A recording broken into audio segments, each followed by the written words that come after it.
This episode of Please Explain is sponsored by Aware Super, helping you get more from your future. From the newsrooms of the Sydney Morning Herald and The Age, this is Please Explain. I'm Samantha Selinger-Morris. It's Monday, July 31st. Shell-shocked, stitched up and bleeding. This is how health reporter Henrietta Cook describes the situation she was in only 19 hours after giving birth to her first child.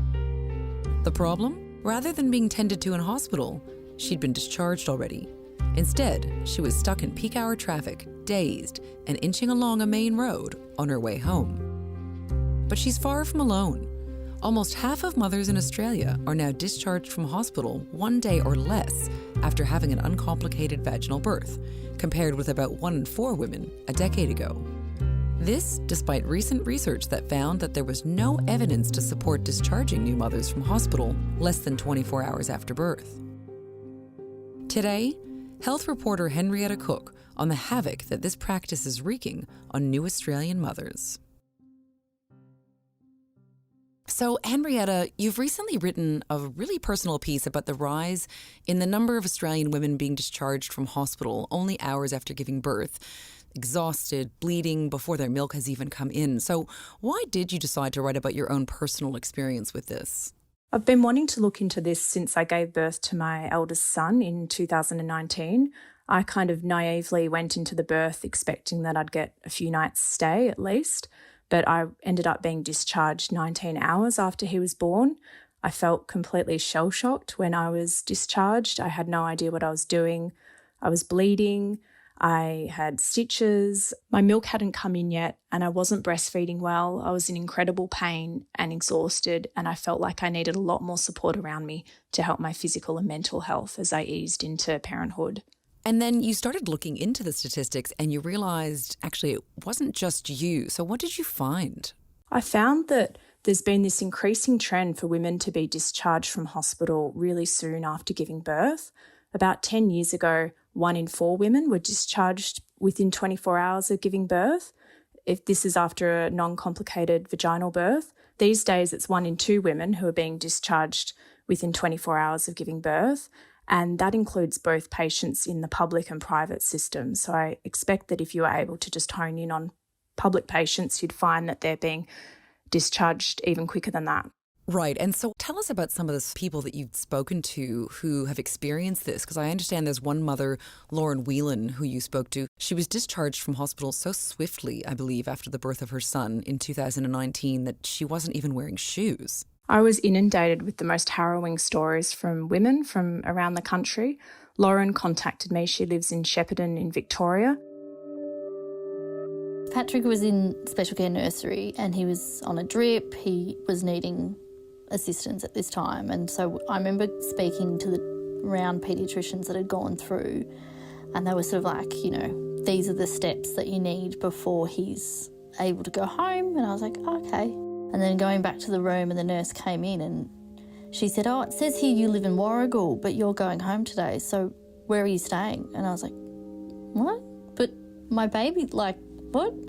So I remember then just going, no, I'm not going home, and then she's like, yeah, you are being discharged. After she gave birth to her son, she was kicked out so quickly that she didn't have shoes. She remembers standing in the corridor of the hospital, weeping and feeling really humiliated. And I just remember crying, saying, but I don't want to go home. So I was just on the outside of the ward, already so upset, completely alone, bare feet, I remember hyperventilating and crying. It was just how is this happening? How is this acceptable? She had quite a traumatic birth and had lost control of her bowels and was unable to find a toilet. She had to use the public toilet at the bottom of the hospital, and her son was in the special care nursery there, so she had to sort of drive to and from the hospital every 3 hours for the next week to breastfeed him. It was 6 a.m, 9 a.m, 12, 3, 6, 9. That was the timeline. So get home, sleep for an hour, get up, go back in. It's been a long road. I've had to have surgical repair. He suffered a brain injury from the birth. He's on the NDIS. I've got his health issues. I've had my health issues. So many psychology appointments, so many specialists, sexology, panic attacks. Like, I remember I couldn't drive past the hospital because it was just too overwhelming and too scary, or I'd see something that I would just get so upset about.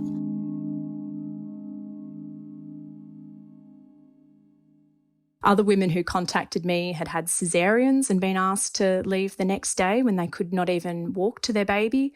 Other women had been asked to go home 6 hours after giving birth and had then gone home to other kids at home and had toddlers jumping on top of them while they were still bleeding. I mean, it really is astounding. So can you take us through that a little bit more, I guess, about what the consequences are for both mums and babies, or can be if they're discharged very early? Some of the other stories that jump out are the woman who came home and she really didn't feel like she was ready. It was a discharge within, I think, about 20 hours of giving birth. And when she got home that night, she went and checked up on her baby and he wasn't breathing and she had to phone an ambulance and go back to the hospital. I've received stories about babies who aren't latching properly, so breastfeeding's really difficult and they're at home and struggling with that. There's not a lot of research into what the actual impact of this is on mums.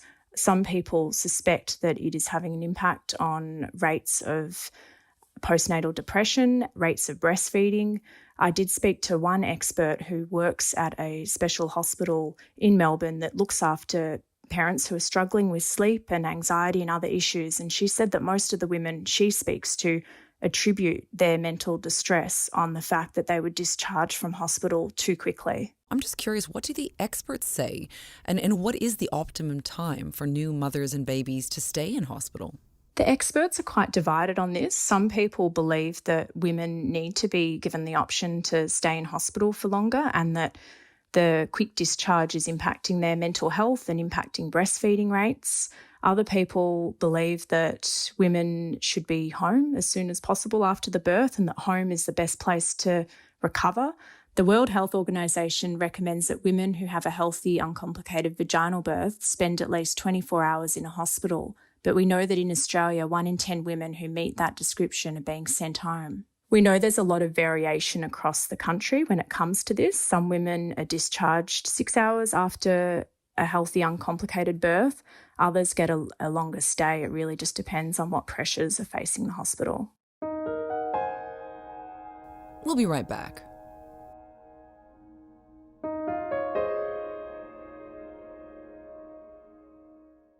Hi, I'm Scott Hayward, and with me from Aware Super is Peter Hogg, Head of Advice Experiences and Enhancements.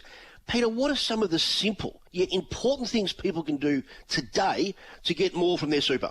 Well, Scott, whether you're 25 or 55, it's worth spending a little time now to know where your hard-earned money is going.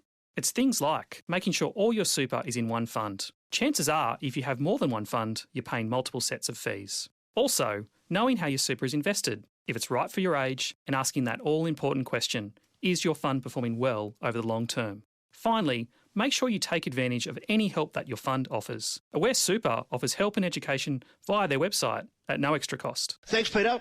Some small steps today can make a big difference to your retirement. With super advice and super returns, Aware Super is super helpful. For more information about Aware Super, including their PDS and CMD, visit aware.com.au. And I believe there was one mother who emailed you saying she was kicked out of hospital 11 hours after giving birth, and she actually ended up back in hospital a few months later to have surgery to repair an internal tear that had been overlooked.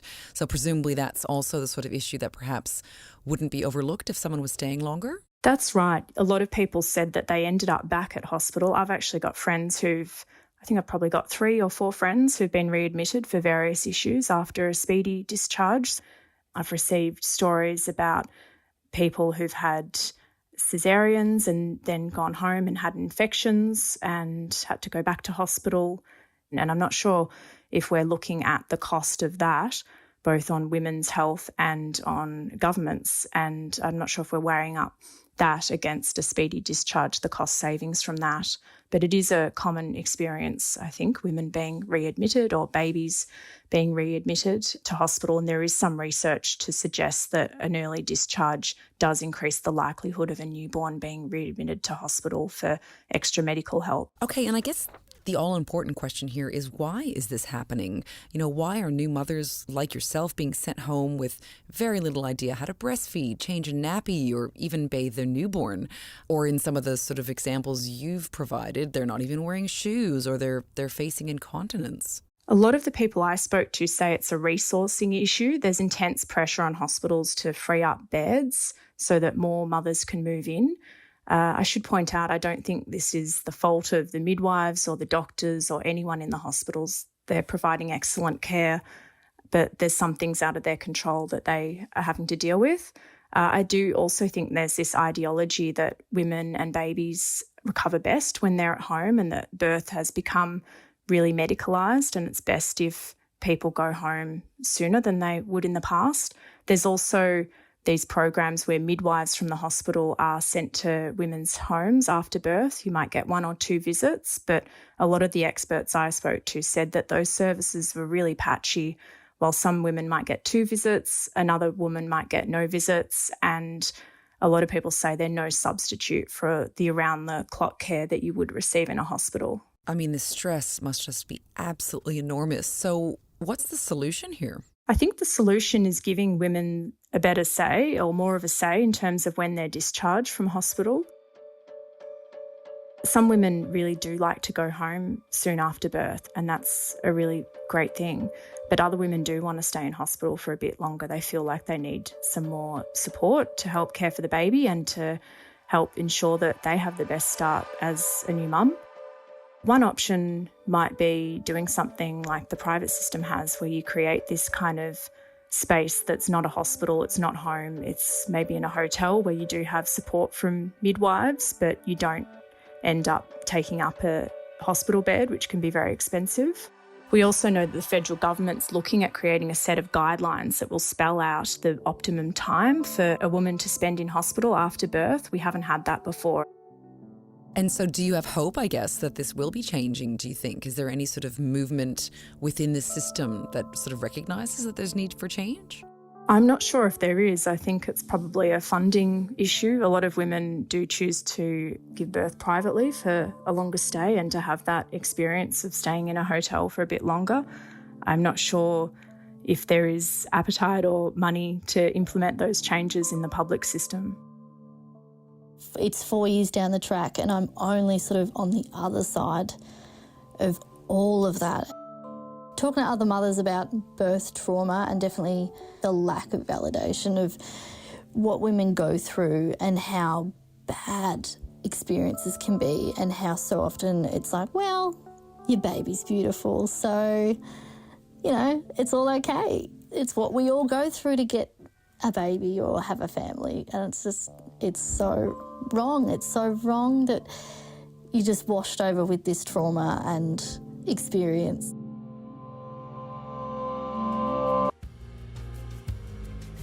Today's episode of Please Explain was produced by Hannah Mills-Turbot and Julia Carr-Katzel. Our executive producer is Ruby Schwartz. Please Explain is a production of The Age and the Sydney Morning Herald. If you enjoy the show and want more of our journalism, subscribe to our newspapers today. It's the best way to support what we do. Search The Age or smh.com.au/subscribe. I'm Samantha Selinger-Morris. This is Please Explain. Thanks for listening.